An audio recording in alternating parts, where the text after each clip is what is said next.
22 अप्रैल 2025 पहलगाम पर आतंकवादी हमला भारत के इतिहास में एक बर्बर कहानी के तौर पर याद रखा जाएगा। यहां पर आतंकवादियों के द्वारा लोगों को, निहत्थे लोगों पर अंधाधुंध गोली चलाकर उनकी हत्या कर दी गई। भारत ने 7 मई 2025 को ऑपरेशन सिंदूर चलाया और ऑपरेशन सिंदूर के माध्यम से आतंकवादी जो पाकिस्तान में ठिकाने थे उन पर हमला किया।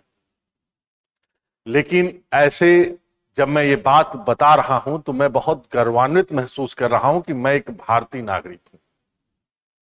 लेकिन भारत के ही रहने वाले कुछ लोगों ने कुछ ऐसे कारनामे किए कि हमें मजबूर होकर उन कारनामों की भी चर्चा करनी पड़ रही और हमारा वो दिमाग और दिल कहीं ना कहीं इनके इस कार्य से दुखी होता है। और उसी में से एक नाम है ज्योति मल्होत्रा, जिसे हम 33 वर्षीय ज्योति रानी के भी नाम से जानते हैं।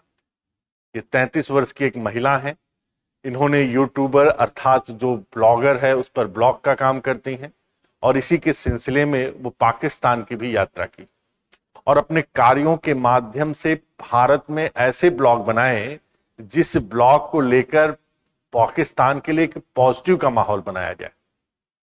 इनकी पूरी हिस्ट्री के बारे में हम बात नहीं करेंगे क्योंकि आज हम जो सिर्फ चर्चा करेंगे वो सिर्फ कुछ लीगल जो प्रावधान है, जो लीगल प्रोविजन है जिसके तहत ज्योति रानी के ऊपर चार्ज लगाए गए, एलिगेशन लगाए गए।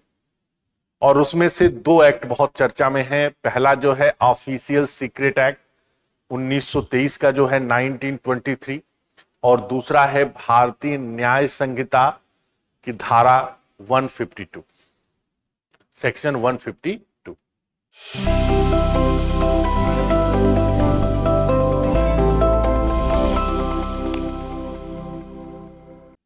ऑफिशियल सीक्रेट एक्ट क्या कहता है और क्या उसमें पनिशमेंट है, और भारतीय न्याय संहिता के सेक्शन 152 क्या कहता है और उसमें क्या पनिशमेंट है, इसके बारे में हम आपसे बात करेंगे। देखिए, ऑफिशियल जो सीक्रेट एक्ट 1923 है ये एक अंग्रेजी के युग में बनाया गया औपनिवेशिक काल का युग का अधिनियम है और इसके माध्यम से यह कहा गया कि कोई भी व्यक्ति या भारत का नागरिक है, चाहे वो भारत से बाहर रह रहा है या भारत के अंदर में है, भारत की अगर किसी भी प्रकार की कोई गोपनीय सूचनाओं को साझा करता है तो उसे इस अधिनियम के तहत दंड प्रदान किया जाएगा। और इसी के तहत 2 धाराएं, धारा 3 सेक्शन 3 और सेक्शन 5 की बात की गई। सेक्शन 3 स्पष्ट रूप से कहता है कि अगर कोई जासूस है, जासूसी का काम कर रहा है, तो उसके लिए पेनाल्टीज की बात की गई।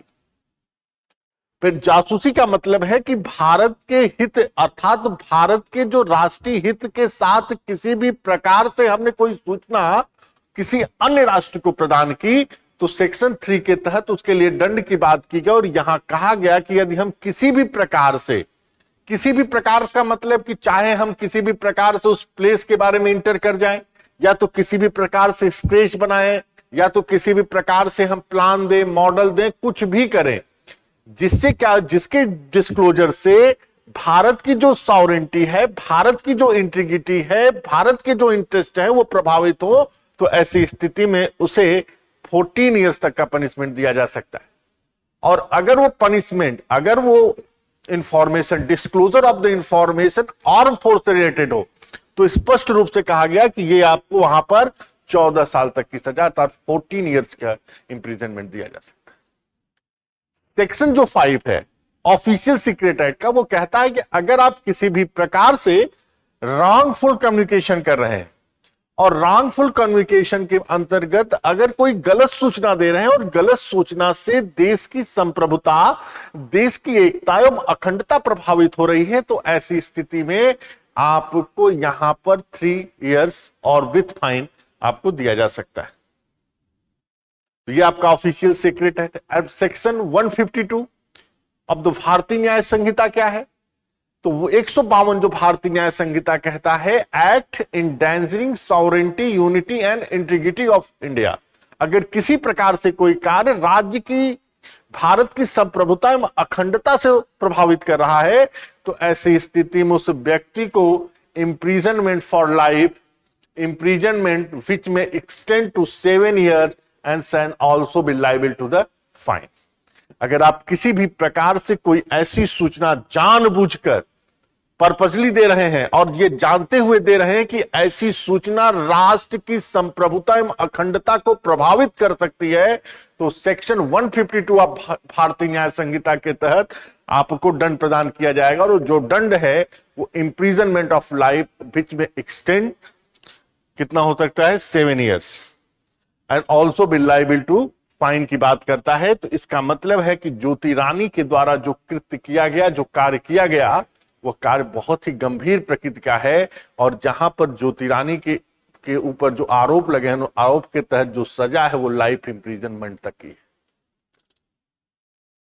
तो ज्योति रानी बहुत ज्यादा चर्चा में इसीलिए है क्योंकि उन्होंने राष्ट्र विरोधी कार्य किया। भारत की कुछ संवेदनशील जो सूचनाएं थी वो पाकिस्तान को देने का प्रयास किया, पाकिस्तान के लिए कुछ पॉजिटिव एटमॉस्फेयर या एनवायरनमेंट बनाने का कार्य किया, एक गलत सूचना लोगों में प्रकाशित करने का प्रयास किया।